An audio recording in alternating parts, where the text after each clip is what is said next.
Ahoy, mateys! I'm coming to you today from my boat, the SS Storytime. And the reason that I'm coming to you from a boat is because today's story features a boat in a very important role.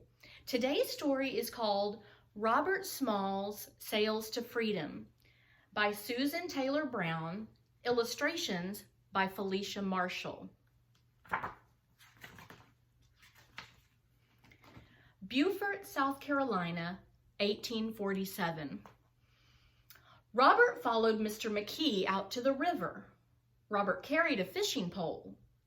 Mr. McKee walked fast and Robert hurried to keep up. At the river, Robert hooked a worm on the pole.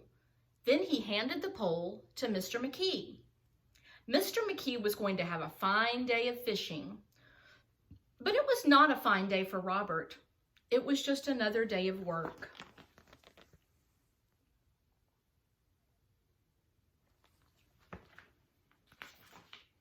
Like most black people in the South, Robert Smalls was a slave. He belonged to his master, Mr. McKee. Robert worked in his master's house. He carried firewood and ran errands. He helped Mr. McKee into and out of his carriage. He even carried his master's gun on hunting trips. Robert was a good slave, and Mr. McKee treated him well. But Robert knew that slaves could be bought and sold at any time. Mr. McKee could sell him too.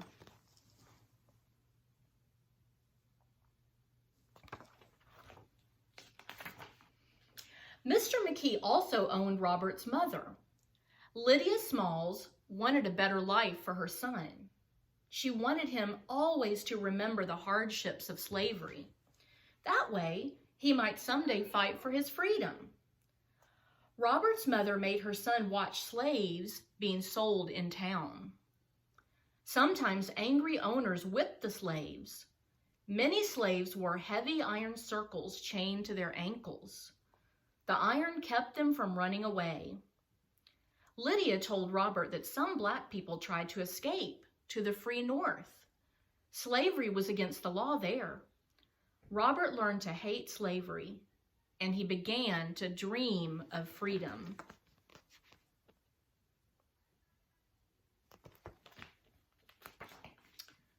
Charleston, South Carolina, 1851.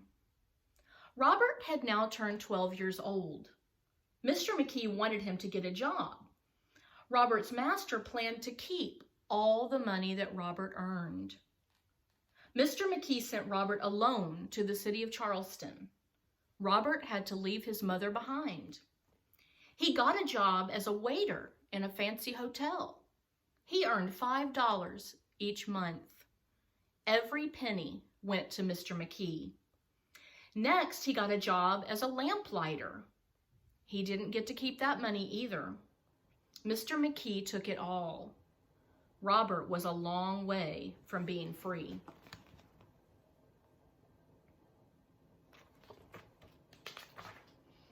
In his spare time, Robert went to the waterfront. He loved to watch the ships sail in and out of Charleston Harbor. He talked to the workers who unloaded cargo from boats and ships. They told Robert about faraway places where black people were free. More than ever, Robert longed for his freedom.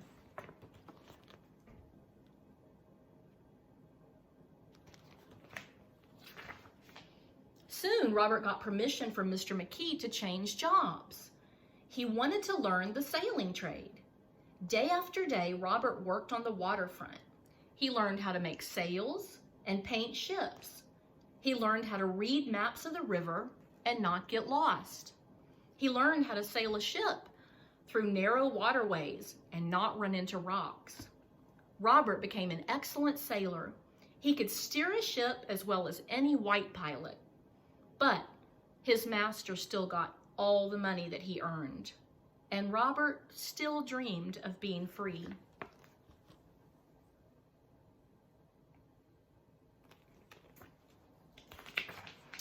When Robert was 17, he married another slave named Hannah.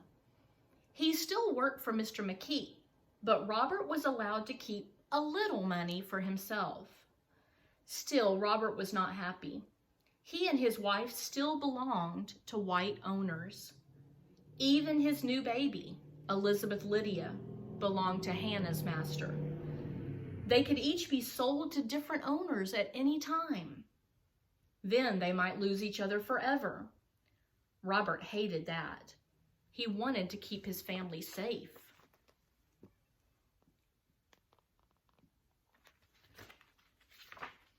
One day, Robert went to see Hannah's master. Mr. Kingman agreed to sell Hannah and Elizabeth's freedom for $800. That was a lot of money. It would take Robert and Hannah years to save it. But Robert was determined. Then he and Hannah had another baby. They named him Robert Jr. They would need even more money to buy this baby's freedom. Would they ever be free?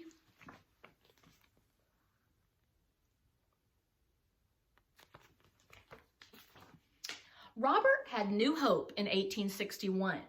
That year, a war broke out between the free North and the slave-holding South. The North was called the Union, and the South called itself the Confederacy. If the Union won the Civil War, slavery might end forever. The Union fought battles with the Confederates all over the South. They even fought near Charleston Harbor. Robert heard stories about slaves who escaped to nearby Union armies or ships. The Union protected many slaves and gave them freedom. Robert wanted to escape with his family. It would not be easy, but he knew he had to find a way.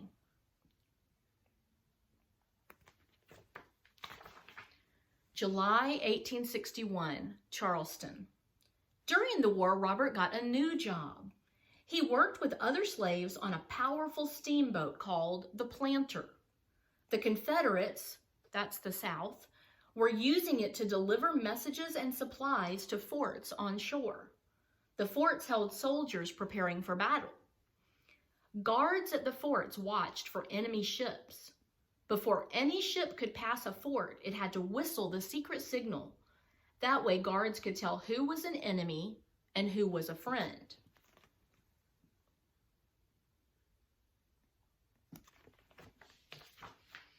Every day, Robert watched the ship's captain give the signal at each fort.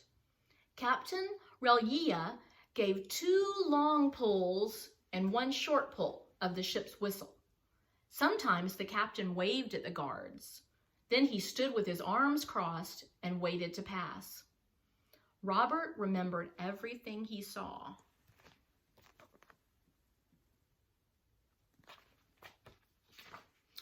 One day, the slave crew was alone on the Planter.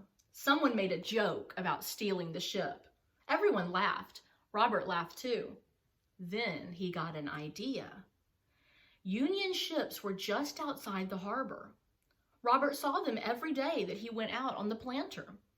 He and the black crew could try to escape to a Union ship on the Planter.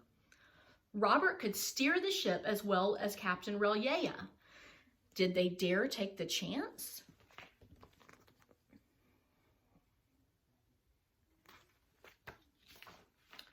Robert told Hannah about his idea. They both knew they might be killed if they were caught, but they both longed to be free, and they both dreamed of raising their children in freedom. Hannah agreed to go wherever Robert went. Some of the other black crew members also agreed to escape with Robert. They met at his home to make plans. They chose Robert to lead the escape. They promised to be ready at a moment's notice. Then they waited.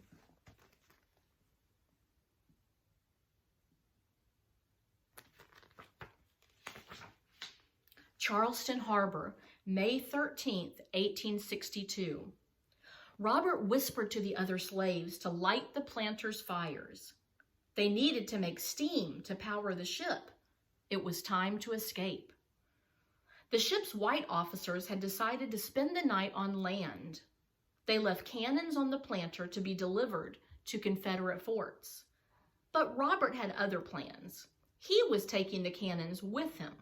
He wanted to give them and the powerful Planter to the Union.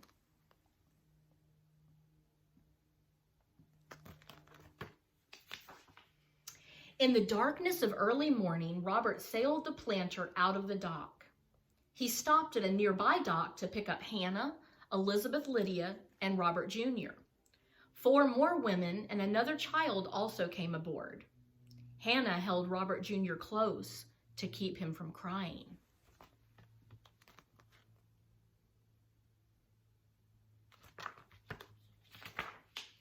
Robert knew the ship could be captured at any moment. Soldiers with guns stood guard at all the forts. Their cannons were always ready to fire. But Robert had a plan. He was going to disguise himself as Captain Relia. Robert wore a good jacket. He put on the captain's hat. Then he stood behind the captain's wheel. He hoped his disguise would work.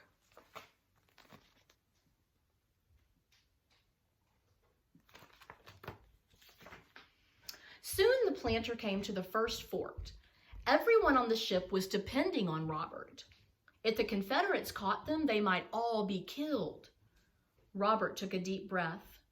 He thought about the lessons his mother had taught him. He thought about his family, and he thought about freedom.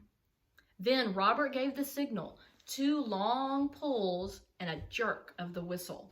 He waited. Would the soldiers fire at him? The guns remained silent. The planter passed on by. Robert and the other slaves sailed closer to freedom.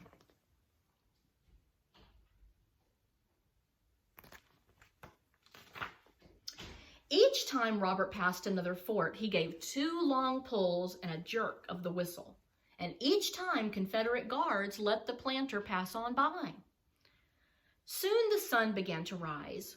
Robert had a new problem. His disguise might not work in daylight. He had to find a way to hide the color of his skin.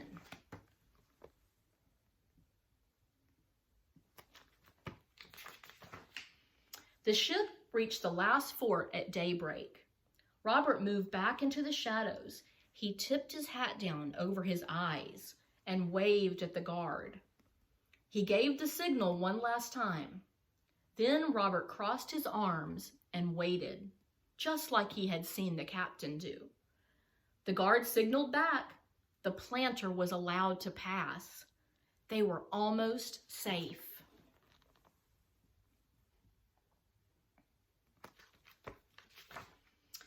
The USS Onward was the first Union ship that Robert saw. It guarded all the other Union ships from the enemy. Robert ordered his crew to raise a white flag on the Confederate planter. The flag was a signal to the Onward that the planter came in peace. Then the planter headed straight for the Onward. Suddenly, Confederate soldiers on shore saw the ship head out to sea. They tried to shoot down the runaway ship, but they were too late. The planter was already too far away.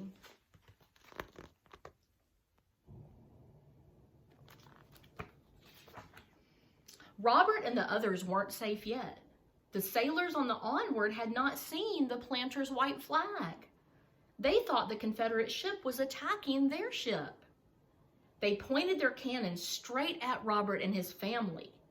Robert quickly turned the ship's wheel. The white flag billowed in the wind. The Union captain ordered his men to stop their attack. Then Robert guided the planter close enough to shout a greeting. "Good morning, sir. I've brought you some of the old United States guns, sir."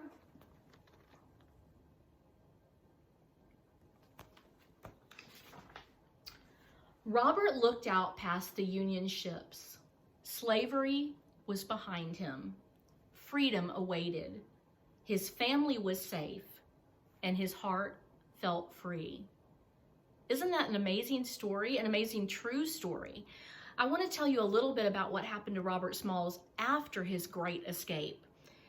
It says that by turning the planter over to the Union, Robert became a hero.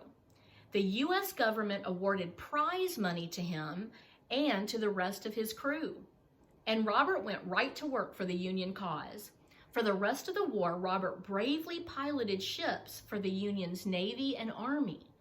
On December 1st, 1863, he was promoted to captain of the planter. Although he lived as a free man, he and all slaves in the United States were not officially freed until the North won the Civil War in 1865. After the war, Robert bought the old McKee house where he had once lived as a slave. Back in South Carolina, Robert learned to read and to write. He helped draft South Carolina's Constitution, became a state senator, and then was elected to the U.S. House of Representatives for 5 terms. As a lawmaker, he fought for the rights of African Americans. In 1889, he was appointed U.S. Collector of Customs in Beaufort, South Carolina, and he held this job for 20 years. Robert died on February 23, 1915, at the age of 75. A statue near his grave says, "My race needs no special defense, for the past history of them in this country proves them to be the equal of any people anywhere. All they need is an equal chance in the battle of life." I hope you enjoyed the story, Robert Small's Sails to Freedom.